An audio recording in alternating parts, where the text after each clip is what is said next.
देखिए, नेटो के military chief ने यूक्रेन को साफ साफ कह दिया है, साफ साफ बोल दिया है कि जब तक यूक्रेन का काउंटर अटैक पूरा नहीं हो जाएगा तब तक यूक्रेन को सबसे आधुनिक हथियार नहीं दिए जाएंगे। वहीं दूसरी तरफ ज़ेलेंस्की कसम खा रहे हैं कि जब तक क्राइमिया से रूस को खदेड़ नहीं देंगे तब तक जंग रुकेगी नहीं, ऐसे ही बदस्तूर जारी रहेगी। ऐसे में सवाल ये उठता है कि क्या ज़ेलेंस्की पूरे यूक्रेन का सर्वनाश देखना चाहते हैं?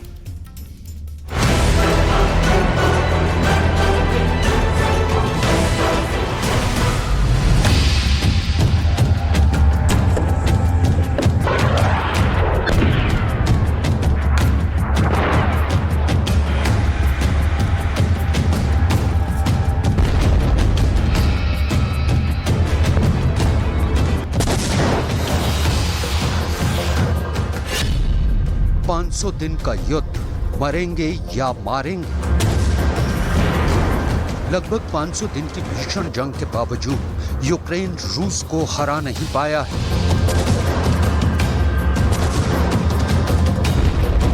तो वहीं रूस ने यूक्रेन के 35% इलाके पर कब्जा कर लिया है।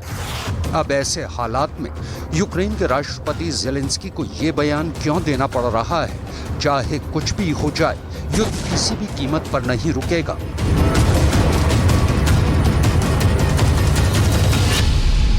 ज़ेलेंस्की का जुनून, युद्ध नहीं रुकेगा। यूक्रेन को पिछले 24 घंटे में ये क्यों कहना पड़ रहा है कि जब तक रूस से क्राइमिया नहीं छीन लेंगे तब तक युद्ध नहीं रुकेगा?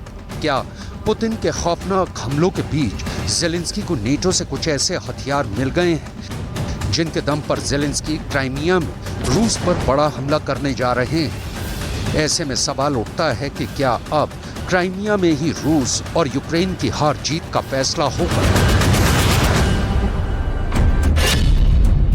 क्राइमिया में यूक्रेन का काल। हैरानी की बात तो ये है कि यूक्रेन नेटो और पश्चिमी देशों के हथियारों के दम पर रूस पर बड़े हमले की तैयारी कर रहा है। लेकिन इधर नेटो के military chief lieutenant admiral Rob Bauer ने ऐलान कर दिया है कि यूक्रेन को तब तक सबसे घातक हथियार नहीं मिलेंगे जब तक कि यूक्रेन का काउंटर अटैक खत्म नहीं हो जाता है। आखिर नेटो भयंकर युद्ध के दौरान यूक्रेन पर ऐसी खतरनाक शर्त क्यों थोप रहा है? ज़ेलेंस्की का यूक्रेन अब बुरी तरह से जंग में फंस चुका है। एक तरफ रूस यूक्रेन के पूर्वी, दक्षिणी और उत्तरी यूक्रेन पर हर दिन 200 से ज्यादा मिसाइल हमले कर रहा है, जबकि पिछले 24 घंटे में रूस ने एक बार फिर से बखमुत समेत कई इलाकों में यूक्रेन के काउंटर अटैक के जवाब में 1000 टैंकों के साथ हमला किया है। दावा तो यहां तक किया गया है कि रूस की लंबी दूरी की 200 तोपों ने एक बार फिर से पूर्वी यूक्रेन के वरिंका और बेद्यांस्क में भीषण हमले किए हैं, जिसकी वजह से भारी तबाही मची है। इधर राष्ट्रपति ज़ेलेंस्की ने लगभग 17 महीने की भीषण जंग के बाद ऐलान कर दिया है कि किसी भी कीमत पर युद्ध नहीं रोकेंगे। आखिर ज़ेलेंस्की ऐसा क्यों कह रहे हैं? ज़ेलेंस्की के इस जंगी जुनून के पीछे वजह है रूस के कब्जे में यूक्रेन का क्राइमिया इलाका। इसे आप अच्छी तरह से समझ सकते हैं। यूक्रेन के राष्ट्रपति किसी भी कीमत पर क्राइमिया पर कब्जा चाहते हैं। ज़ेलेंस्की को अच्छी तरह से पता है कि अगर यूक्रेन की सेना क्राइमिया से रूस को खदेड़ देगी तो उसकी रणनीतिक तौर पर बहुत बड़ी जीत हो जाएगी। क्राइमिया पुल से रूस का गोला बारूद और हथियारों की भारी सप्लाई रुक जाएगी, जिसकी वजह से रूस की सेना पूर्वी यूक्रेन में कमजोर पड़ जाएगी। ज़ेलेंस्की चाहते हैं कि जब 27,000 वर्ग किलोमीटर में फैला क्राइमिया यूक्रेन के कब्जे में आएगा तभी रूस बातचीत के लिए टेबल पर आएगा। इसलिए ज़ेलेंस्की हर हाल में युद्ध जारी रखना चाहते हैं।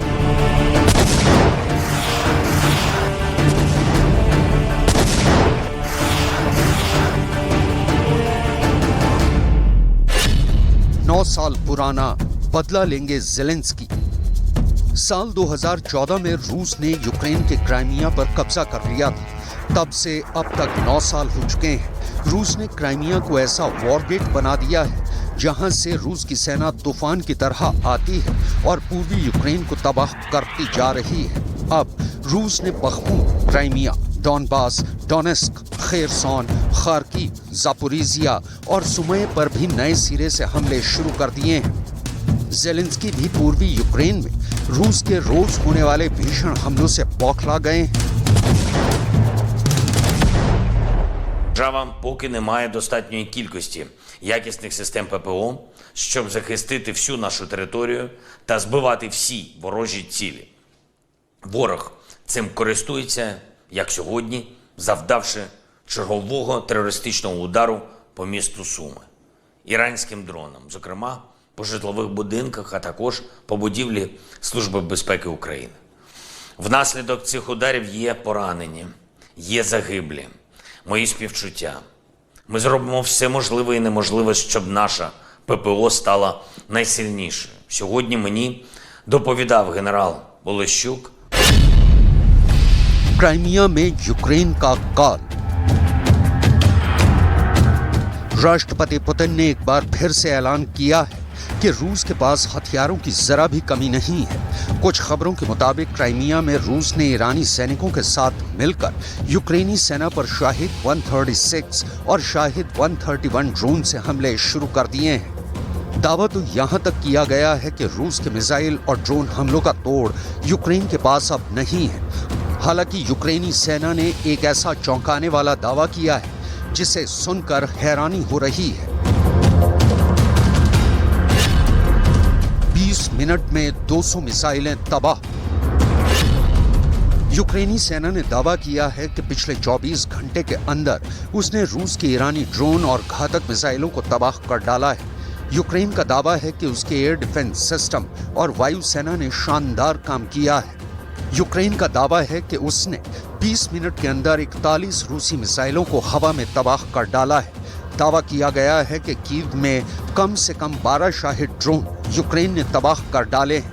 हैरानी की बात यह है कि रूस का दावा है कि कीव में उसने यूक्रेन के एयर डिफेंस सिस्टम को पूरी तरह से तबाह कर डाला है। ऐसे में सवाल उठ रहे हैं, तो फिर यूक्रेन ने रूस के मिसाइल और ड्रोन कीव में कैसे तबाह कर डाले? Ситуацію на півночі, зокрема на території Білорусі, були доповіді нашої розвідки, ГУР, зовнішньої розвідки, розвідки прикордонників, доповідь керівника СБУ. Дуже уважно аналізуємо кожен факт і будь-які перспективи по всім напрямкам. Рішенням Ставки головкому Залужному та генералу Наєву доручено посилити північний напрямок, щоб гарантувати спокій. Є відповідні терміни. इधर यूक्रेन अब 2 फ्रंट पर घिर चुका है। रूस के बाद बेलारूस की तरफ से भी यूक्रेन पर किसी भी वक्त हमला हो सकता है। इस बीच खबर आ रही है कि यूक्रेनी सेना को सख्त निर्देश दिए गए हैं कि रूस के खिलाफ 4 जून से शुरू हुआ काउंटर अटैक तेज करो, क्योंकि रूस लगातार हावी होता जा रहा है। पुतिन चाहते हैं कि किसी तरह से रूस के स्पेशल मिलिट्री ऑपरेशन के जरिए यूक्रेन के 5वें हिस्से पर रूस का कब्जा हो जाए। इधर ज़ेलेंस्की का टारगेट है कि किसी तरह से रूस से क्राइमिया छीन लिया जाए।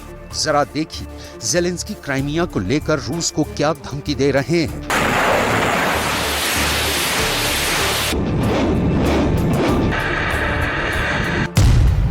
राष्ट्रपति ज़ेलेंस्की ने क्राइमिया पर रूस को अब सीधी धमकी दी है। ज़ेलेंस्की ने कहा है, आक्रमणकारी रूस को यूक्रेन के क्राइमिया और आज़ोव सागर तट से दूर रहना होगा, वरना नतीजे विनाशकारी होंगे। ज़ेलेंस्की ने यहां तक धमकी दी है कि जिस तरह से रूस की नौसेना के जहाज काला सागर तट पर जाने से डरते हैं, वैसे उन्हें क्राइमिया और आज़ोव सागर में आने पर डरना होगा।